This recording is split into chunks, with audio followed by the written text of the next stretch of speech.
le monde, j'espère que vous allez bien. On se retrouve aujourd'hui avec une vidéo blabla. Oui, encore.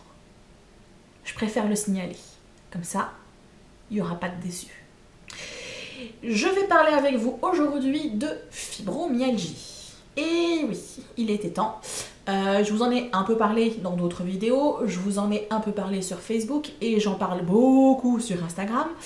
Mais je n'arrivais pas à trouver la manière dont je voulais l'aborder sur YouTube. Donc j'ai pas mal galéré depuis plusieurs mois à essayer de vous sortir quelque chose et je suis retombée sur la chaîne de Margot. La chaîne s'appelle Vivre Ensemble. C'est une jeune fille qui est atteinte du SED, donc le syndrome des lèvres dans l'os. Je l'ai découvert il y a quelques années maintenant et donc cette jeune fille nous fait découvrir cette pathologie, bien entendu, l'impact sur sa vie, mais plein d'autres sujets également. Donc je vous invite à aller faire un tour sur sa chaîne. Je vous mettrai le lien bien sûr en barre information. Et du coup, elle a réalisé 2 tags. Je sais plus si c'est elle qui les a inventés ou si elle les a récupérés sur internet. Je sais plus. En tout cas, c'est sur la chaîne de Margot que je les ai trouvés. Donc, c'est Margot que je cite. Elle a réalisé donc 2 tags, un ciblé sur la maladie chronique, l'autre ciblé sur les douleurs chroniques. Et je me suis dit que ça serait pour moi une bonne manière d'introduire le sujet tout en ayant un certain rail qui me permette du coup d'être guidée et de pouvoir développer certains sujets. Tu sais en quoi consistera la vidéo, donc si tu n'as pas envie d'entendre parler de fibromyalgie et si tu n'as pas envie de me voir parler pendant au moins 20 minutes, bah, je t'invite à partir. Sinon pour les autres, bah, bienvenue à vous et je vous invite à rester pour la suite.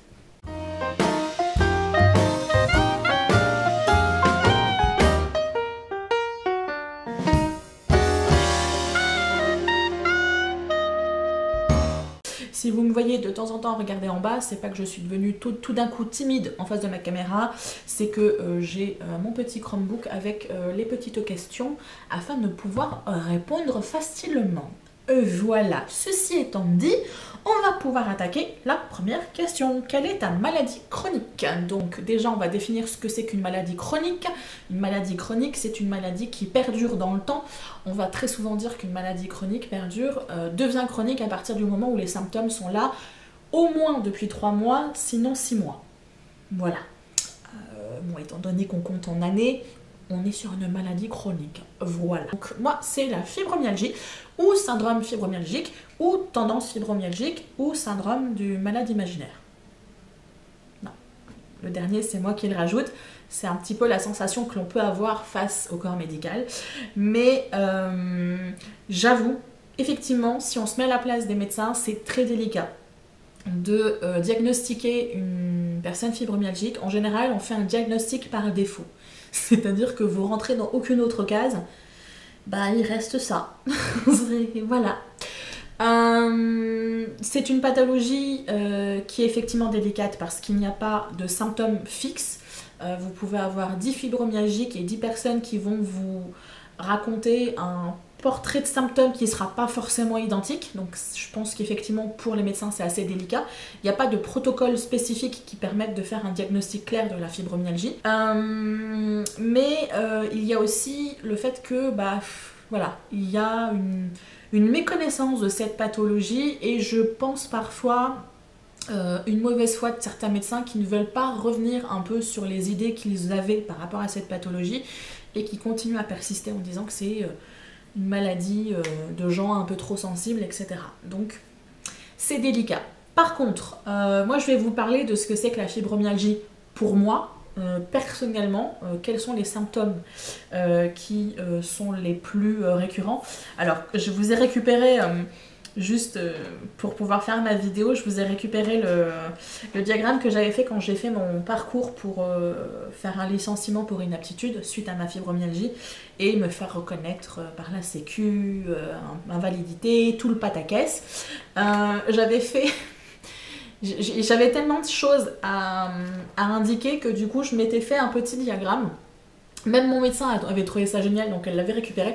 Et du coup, j'avais noté tout ce qui n'allait pas chez moi. Donc, grosso modo, il y a pas mal de choses. Et comme j'avais pas assez de place là, j'en ai rajouté. Donc, je vais pas tout vous lire parce que sinon on passerait 15 ans. Mais grosso modo, il va y avoir des douleurs. des douleurs qui peuvent... alors je vais avoir certaines zones très spécifiques qui sont assez récurrentes, les épaules, les poignets, les pouces, les genoux, le pied, parce qu'en plus j'ai une fracture de fatigue qui revient régulièrement. Je vais avoir une fragilité sur 2 articulations, ce pouce-là que je me subluxe régulièrement et l'orteil du pied gauche, du pied droit, pardon. Droit, gauche, Céline, que je me subluxe aussi régulièrement, sinon rien d'autre. Mais voilà, j'ai différentes douleurs qui peuvent se balader. Voilà, je me réveille un matin avec le coude qui me fait mal alors que je me suis pas cogné le coude dans la nuit. Enfin voilà, d'un coup je vais avoir mal et puis le lendemain ça ira mieux et puis le lendemain je vais avoir mal aux côtes. Et voilà, donc c'est un petit peu... on fait tourner la roue le matin, vous savez, c'est un peu comme la roue de fortune là, on fait un peu tourner la roue, puis clic, clic, clic, clic, hop, aujourd'hui ça sera le coude. Voilà, donc des douleurs qui se promènent, d'intensité variable. Et sinon, je vais avoir de la fatigue, mais pas la gentille petite fatigue parce qu'on a fait un footing. Moi, j'ai l'habitude de comparer ça à la fatigue qu'on peut avoir quand on a une bonne grippe. Voilà, en général, j'aime bien comparer qu'on a parfois la difficulté à garder les yeux ouverts et difficulté à se concentrer, etc. Donc la fatigue, on pourrait dormir pendant 12 heures, on se réveille quand même fatigué. C'est le truc. Les troubles du sommeil, donc ça ne vient pas arranger la fatigue de départ. Des grosses insomnies, alors que moi à la base je suis quand même une marmotte. Je pouvais traverser les pires épreuves de la vie à partir du moment où je me mettais en position allongée, je dormais. Je devais avoir un truc dans l'oreille, une bulle qui faisait que quand ça atteignait d'un côté, je dormais. Maintenant la bulle elle marche plus, tout est déréglé, donc je peux passer des nuits blanches alors que je suis ultra fatiguée, épuisée, éreintée, mais je ne dors pas, les 2 yeux grands ouverts. Donc ça pour moi c'est un symptôme que j'ai beaucoup de mal à gérer. Je vais vous parler aussi de l'hypersensibilité et de l'intolérance aux médicaments, ce qui est très compliqué, notamment au niveau de la gestion de la douleur, parce qu'en ce qui me concerne, moi, je ne supporte aucun médicament, donc je ne peux prendre aucun antidouleur. Et les seuls antidouleurs que je supporte, bah, autant prendre un tic-tac, quoi. Ça fera le même effet. Un autre symptôme qui pour moi est très compliqué à gérer, surtout quand je travaillais, c'est ce que les fibromyalgiques anglais appellent le brain fog, donc le brouillard du cerveau. En gros, c'est cette sensation d'avoir la tête dans le pâté toute la journée, avoir de la difficulté à émerger de ce brouillard-là, avoir de la difficulté à comprendre les gens en face de nous. On voit que les gens communiquent avec nous, on reconnaît les mots, mais on n'arrive pas à les assembler. Avoir de la difficulté, nous, à s'exprimer clairement, sans passer d'un sujet à un autre, etc. Vous me reconnaissez là un petit peu ? Avoir de la difficulté donc à se concentrer, la difficulté d'attention. Donc pour moi c'était très compliqué quand je travaillais parce que bah, ça me demandait encore plus d'énergie pour me concentrer, pour écouter ce que les personnes me disaient, pour savoir quelle information donner, enfin voilà. Donc ça, pour moi, ce sont les symptômes que je rencontre le plus et qui sont le plus impactants pour moi. Après, il va y avoir des allergies. Voilà, je vous épargne le reste. Pour moi, la fibromyalgie, douleur, fatigue, troubles du sommeil, troubles de l'attention et de la concentration, grosso modo, c'est le gros pack que j'ai le plus souvent. Et puis de temps en temps, quand je m'ennuie, je m'en rajoute un petit peu. Deuxième question, que fais-tu la nuit lorsque tu n'arrives pas à dormir? Je rumine et je râle. Comme je vous l'ai dit, pour moi c'est vraiment quelque chose... Alors maintenant je m'y suis habituée, ça doit faire 3 ans, 4 ans que je subis des insomnies relativement fréquemment. Mais jusqu'à il y a cette période-là, j'étais une grosse dormeuse. Voilà, j'avais l'habitude de dire que j'étais une marmotte. Et maintenant, j'ai de la difficulté à m'endormir. Donc, quand je n'arrive pas à dormir, bah, souvent... voilà, je sais que normalement on ne devrait pas. Je vous ferai une vidéo d'ailleurs sur les manières de lutter contre l'insomnie. Les téléphones ne sont pas forcément nos meilleurs amis dans ces cas-là. Bon, j'ai un écran lumière bleue, mais bon, ça ne... Je suis pas sûre que ça aide énormément. Voilà, mon remède principal, ça va être Instagram. Je surfe sur Instagram, sur Pinterest. Arrivé à une certaine heure, c'est... En général, quand j'arrive vers 4h ou 5h, là, je me dis, je pense que je vais me lever. Ça me frustre de rester à tourner, à virer dans mon lit, donc en général, je me lève. Mais voilà, mais en général, ouais, je rumine pas mal parce que c'est quelque chose qui m'agace énormément. Quel est le pire effet secondaire d'un médicament ou d'un traitement que tu aies vécu? Alors moi, ça va être tout ce qui est anti-inflammatoire que j'ai pris, anti-inflammatoire et antidouleur. Je dirais que les deux symptômes, alors c'est pas les trucs ultra méga horribles, mais j'ai un anti-inflammatoire qui m'empêchait de dormir.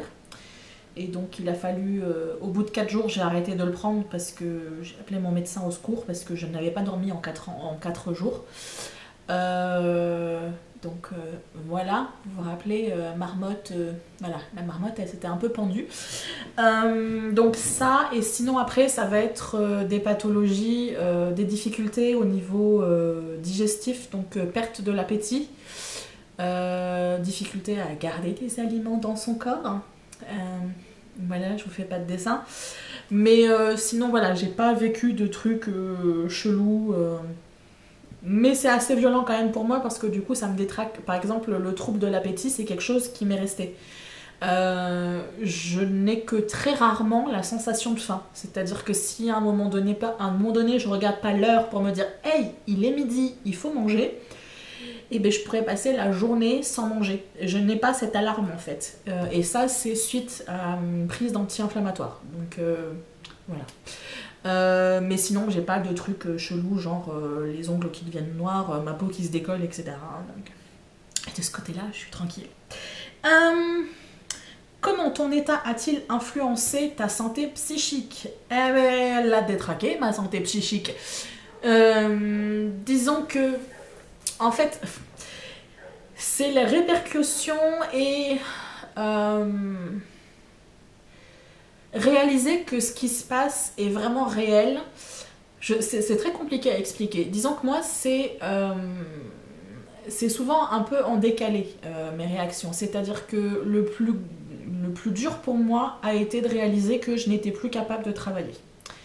J'ai mis un certain temps à réaliser que je ne pouvais plus. Même si j'étais en arrêt depuis plus de 8 mois, je persistais à vouloir retourner travailler sous le regard désabusé de mon médecin qui, elle, savait pertinemment ce qui allait se passer, mais je persistais à lui dire non, non, non, non, non, je veux retourner travailler. Je tenais 1 journée, 2 journées, 3 journées, et puis je repartais en arrêt pour 6 mois. Donc psychologiquement pour moi ça a été très compliqué parce que je crois que je vous l'avais dit dans un article sur mon blog. Je vous l'avais dit dans un article sur mon blog, j'avais tendance, j'ai toujours un petit peu mais beaucoup moins, j'avais tendance à me définir, moi, Céline, en fonction de ma capacité à être productive, efficace et utile pour les autres. À partir du moment où ton corps te dit non, tu ne pourras plus aller travailler comme tout le monde, et que tu te le prends en pleine tronche et que tu te dis bah en fait je sers à rien, comment dire que ça pique un petit peu au niveau de l'ego. Donc il y a un gros travail qui a été fait entre moi et moi-même par rapport à ça. J'y travaille toujours, mais voilà, pour moi c'est vraiment là que ça a coincé. Du coup une certaine fragilité par rapport à ça. Moi souvent ça va être plus une fragilité parce que à un moment donné je vais vraiment être fatiguée. Fatiguée psychologiquement de lutter contre la douleur, lutter contre la fatigue, vouloir continuer à vivre au quotidien malgré certains symptômes embêtants parce que sinon on vit pas. Et du coup parfois il y a de la fatigue et donc de l'instabilité, j'ai envie de dire, au niveau psychologique. Après, pour l'instant j'arrive à tenir, je me dis que je ne suis pas encore tombée de l'autre côté de la barrière vraiment en dépression, mais c'est quelque chose qui me fait un peu peur, de me dire que si un jour je plonge, voilà, ça va être très compliqué pour moi de remonter. Pour l'instant j'arrive à remonter, donc on continue. À quoi ressemble ta vie sociale?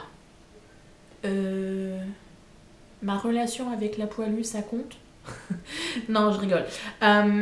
Depuis quelques années, alors je sais pas si c'est la fibromyalgie qui fait ça, mais depuis quelques années, je suis une personne qui est sociable, de nature très sociable. Je ne vous connais pas, vous venez discuter avec moi, selon le contexte, bien entendu. Hein, s'il est 3 h du matin avec des bourrés, je suis pas sûre que je vais être très sociable. Mais voilà, si je suis dans un événement et que quelqu'un vient me parler et voilà, je n'ai aucun problème d'engager la conversation, de discuter avec vous, il n'y a aucun souci. Mais paradoxalement, j'aime bien aussi avoir des périodes de calme, et d'autant plus maintenant, elles sont essentielles à ma survie. Du coup, j'ai des amis, mais je ne les vois pas forcément non plus tous les jours, tout le temps, etc. Quelques amis avec qui j'aime bien traîner parce que je peux être moi-même, sinon j'ai mon lutin roulette, bien entendu, et après le reste de mes discussions avec l'humanité se fait par internet, très souvent. Voilà. Mais c'est compliqué à dire, c'est que c'est pas ma vie sociale qui est le plus impactée. En fait, si je suis dans cette situation-là, c'est moi qui l'ai choisi, c'est pas la fibromyalgie qui me l'impose. Voilà. En fait, j'aurais dû dire ça dès le début, j'aurais gagné 10 minutes. Qu'est-ce que vous voulez ? Quelle est la chose la plus difficile à faire lorsque tu es en crise ? Il y a en crise et en crise, en fait. Ça dépend. Parce que je vais avoir plusieurs niveaux de crise. Si on parle vraiment de la crise, le simple fait de me lever de mon lit, en fait. Ça m'est déjà arrivé de passer 3 jours au lit parce que j'étais dans l'incapacité de me lever et sortir de mon lit. Voilà. Me lever du lit et puis du coup faire les trucs du quotidien, quoi. Prendre une douche. Ça m'arrive des fois de me dire, bon, je vais quand même... Allez, on se secoue, on serre les dents, on se lève, allez, va prendre ta douche. Et puis, là, ça y est, j'ai épuisé la totalité de mon énergie, donc je retourne me coucher. Mais sinon, après, ça va être marcher, comme je vous dis, dépendamment où se situe la douleur. En général, quand je suis vraiment en crise, j'ai le dos bloqué. Donc, marcher. Rester statique, par exemple rester assise sur une chaise, un fauteuil, c'est très compliqué. Déjà la statique en tant que telle est compliquée, c'est pour ça que vous me voyez bouger et danser sur ma chaise. Et puis après, comme je vous ai dit, réfléchir, avoir un minimum de cohérence dans mon cerveau. Donc ça dépend, voilà. Mais grosso modo ça va être ça. Est-ce que le futur t'inquiète ? Oui et non. Non, on va commencer par le non, parce que je ne veux pas voir la fibromyalgie comme une fatalité. Même si c'est une maladie chronique, j'ai pu voir des personnes qui s'en sont sorties, ou en tout cas qui ont réussi à minimiser l'impact que pouvait avoir la fibromyalgie dans leur vie. Et du coup, j'ai envie de faire comme elle. J'ai envie d'utiliser cette pathologie comme un outil pour pouvoir mieux connaître mon corps, avancer, évoluer, grandir avec cette pathologie, pour ensuite pouvoir, m'échapper de cette pathologie et éventuellement aider les autres.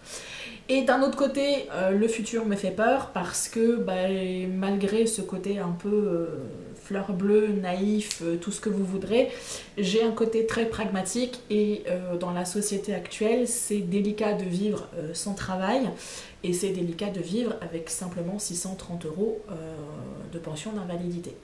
Donc le futur me fait peur par rapport à ça, ma capacité à avoir une vie correcte et décente.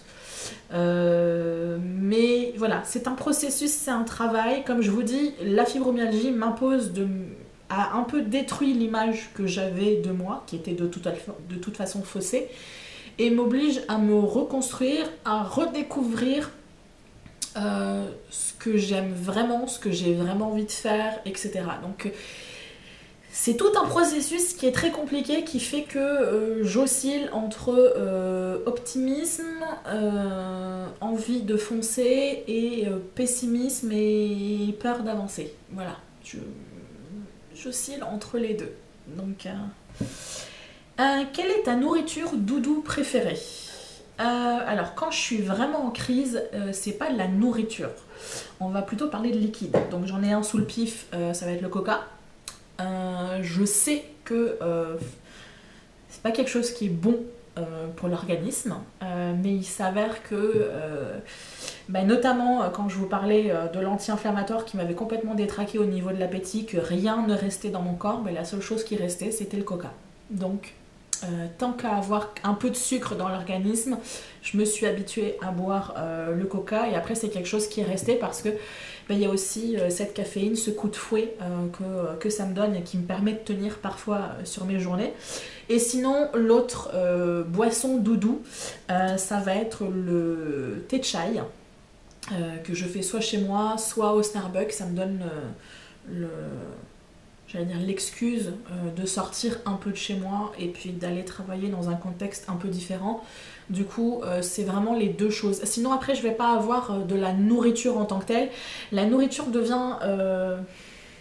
j'allais dire que ça devient compliqué pour moi, la nourriture, parce qu'il y a des aliments que j'aimais que je ne digère plus. Il y a des aliments que je n'aime plus, que je ne tolère plus au niveau de l'organisme, et du coup je commence à faire un certain rejet face à certains aliments, ce qui m'oblige du coup là aussi à faire un travail pour changer mes habitudes alimentaires, et c'est très compliqué, surtout quand vous rajoutez la couche de douleur, la couche de fatigue. Voilà. Donc c'est un gros chantier. Je suis un chantier perpétuel depuis 3-4 ans, voilà. Mais sinon, ouais, coca, thé chai, pas de problème, je suis partante pour ça. Quelle est la chose la plus importante que tu as apprise grâce à ta maladie? Donc si lire un article ne vous dérange pas, je vous invite à aller sur mon blog. J'avais écrit un article, qu'est-ce que l'année 2017 m'avait appris. Donc entre les lignes, c'était qu'est-ce que la fibromyalgie m'a appris. Et du coup, je l'abordais. Mais pour faire beaucoup plus court et condensé, je dirais que cette pathologie m'a appris que prendre soin de soi, ça n'était pas égoïste, et que je dirais même que c'est essentiel de prendre soin de soi si à un moment donné on veut être en capacité de prendre soin des autres. Parce que sinon ça ne marchera pas. Ça va marcher un temps, et puis un jour votre corps va vous dire merde. Et quand il vous dit merde, du coup vous n'avez pas le choix que de vous poser et de prendre soin de vous. Donc voilà, je ne regarderai que ça pour cette vidéo. Nommez 3 choses que tu ne peux plus faire depuis que tu es malade et qui te manquent. Je dirais improviser les choses, décider au dernier moment de faire quelque chose, je ne peux pas. Souvent quand quelqu'un me dit « Hey, on se voit mercredi », du coup je vais organiser ma vie pour être à peu près sûre, sauf crise non prévue. Donc je vais tout faire pour être en forme ce jour-là. Donc éviter de faire mon ménage, éviter de faire certaines choses qui, je sais, vont me causer des douleurs ou vont me donner une forte chance, 99% de me bloquer le dos par exemple. Donc je ne peux plus improviser les choses. Il faut que tout soit préparé à l'avance.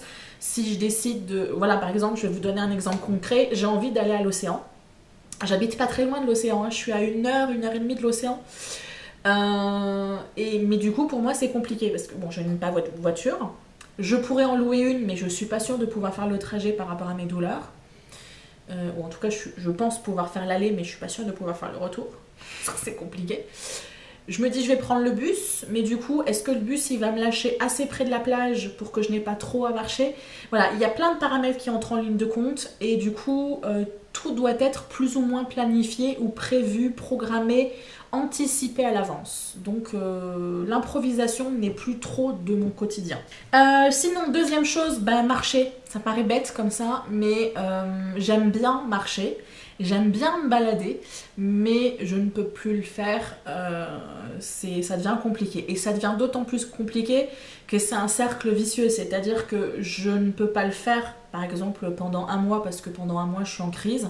Du coup, je perds cette habitude-là, du coup, mon corps s'encroute, et du coup, je peux encore moins se faire après, parce que j'ai perdu l'habitude de le faire. Donc, il y a des fois, il faut aussi que je me force un peu à marcher, à bouger, même si je sais que ça fait mal sur le moment et que je vais avoir mal pendant un bon moment après.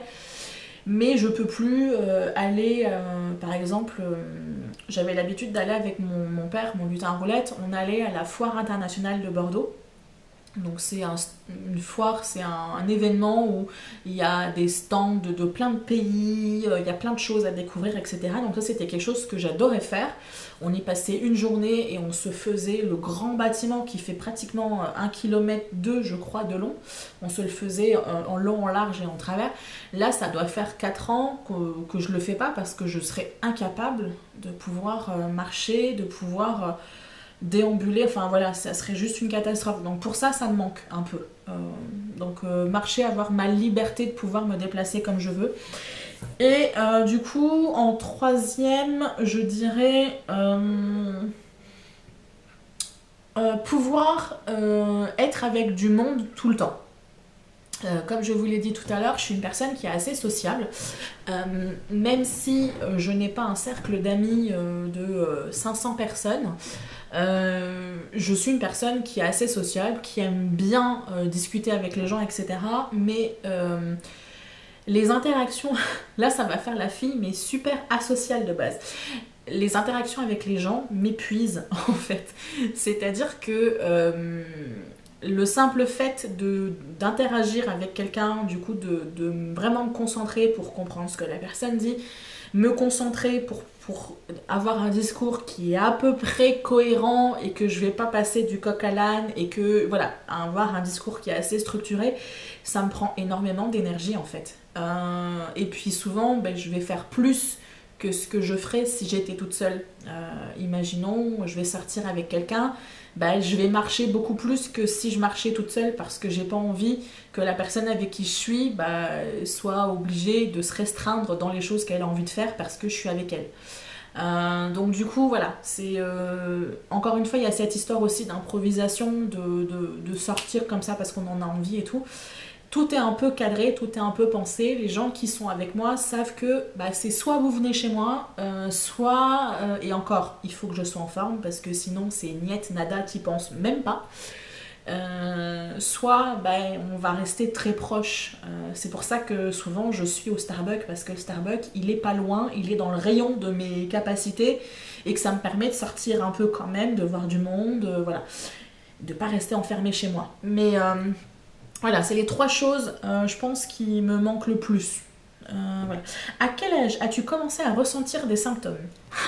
Ça, c'est très compliqué. Alors, a posteriori, je pense que je suis en capacité de pouvoir à peu près dire que ça fait à peu près 10 ans que je suis fibromyalgique. Pourquoi c'est compliqué pour moi? Parce que les gens qui me suivent depuis longtemps le savent.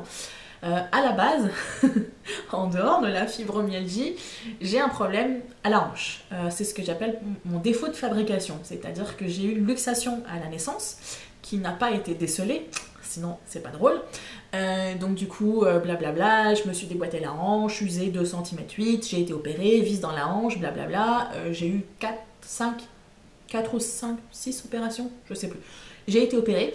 Donc du coup j'avais ces douleurs donc depuis toute petite, ma première opération c'était à 1 an, donc des douleurs j'en ai depuis, allez je vais pas dire 1 an, vraiment douleurs chroniques j'en ai depuis mes 18-19 ans, voilà, c'est à partir de là que ça a commencé vraiment à être un peu impactant pour moi. Donc douleur à la hanche, du coup douleur un peu au dos, douleur un peu aux chevilles, douleur un peu aux genoux parce que tout est lié, si vous détraquez un côté, le corps il va compenser parce que le corps est intelligent, mais du coup à un moment donné la compensation fait que il y a une partie des corps qui travaille plus et qui travaille mal par rapport à ce qu'il devrait faire. Donc j'ai toujours eu des douleurs qui étaient plus ou moins résultantes et mon médecin s'était aussi un peu habitué à ça. Donc ça a été compliqué de faire la bascule entre c'est les douleurs dues au problème de hanche à non, là on a beau vouloir essayer, non, mon problème de l'épaule c'est pas dû à ma hanche. À un moment donné je veux bien mais non. Et du coup, moi c'est à ce moment-là, quand les choses ont commencé à devenir un peu trop pas logiques pour moi, que j'ai commencé à faire des recherches sur internet et que j'ai commencé à me rendre compte que je cochais pas mal de symptômes de la fibromyalgie quand même. Et du coup, a posteriori, je dirais à peu près 10 ans. Donc voilà. Mais le diagnostic est encore... je peux même pas vraiment parler de diagnostic parce que c'est moi qui en ai parlé à mon médecin. en lui disant bah, si on résume ma situation, qu'est-ce que c'est? Elle me dit bah, il y a telle chose, telle chose, telle chose, telle chose. Ok, très bien. Du coup, est-ce que vous avez déjà entendu parler de la fibromyalgie? Bah oui, c'est une pathologie qui impose telle chose, telle chose, telle chose, telle chose. Et bizarrement, les deux collés. Donc je lui ai dit, bah, est-ce que je suis fibromyalgique? Oui. Voilà. Moi, mon diagnostic, il s'est fait un peu comme ça. Et même sur les papiers officiels qui ont été donnés à la sécurité sociale, comme je vous ai dit, c'est pas fibromyalgique, c'est une tendance fibromyalgique. Voilà. Donc on est encore un peu timide sur le sujet, mais comme j'ai dit au début, je peux comprendre. Déjà parce que bah, c'est compliqué de poser un diagnostic clair, parce qu'il n'y a rien qui nous permet d'appuyer telle chose ou une autre. Et surtout parce que en ce qui me concerne moi, il n'y avait rien de plus qu'on pouvait faire. C'est-à-dire que le fait que je puisse mettre un nom sur le problème qui me pourrissait la vie depuis des années, ne changeait rien dans le sens où elle ne pouvait pas me proposer un traitement particulier, un traitement miracle qui allait résoudre le problème. Donc je pense qu'il y a ça aussi qui a joué, même si pour moi, le fait de pouvoir poser une étiquette, même si je ne veux pas m'identifier à cette étiquette, mais poser cette étiquette à un moment donné m'a permis de pouvoir respirer un peu en me disant ok, je ne suis pas un malade imaginaire, c'est pas que dans ma tête, c'est pas que parce que je suis stressée par rapport à mon travail, c'est pas parce que je suis juste une jeune fille sensible, c'est pas juste parce que je suis très sensible et que je suis très fragile et que voilà, il y a quelque chose, ça s'appelle la fibromyalgie, c'est pas ma faute, voilà, donc ça m'a aidée, mais en même temps sans vraiment m'aider. Ça m'a aidé psychologiquement, mais ça m'a pas aidé physiquement parce que ça a rien résolu. Voilà, écoutez, je pense que j'ai fait de toute façon le tour des questions et j'ai pas grand chose de plus à vous raconter là, maintenant, tout de suite.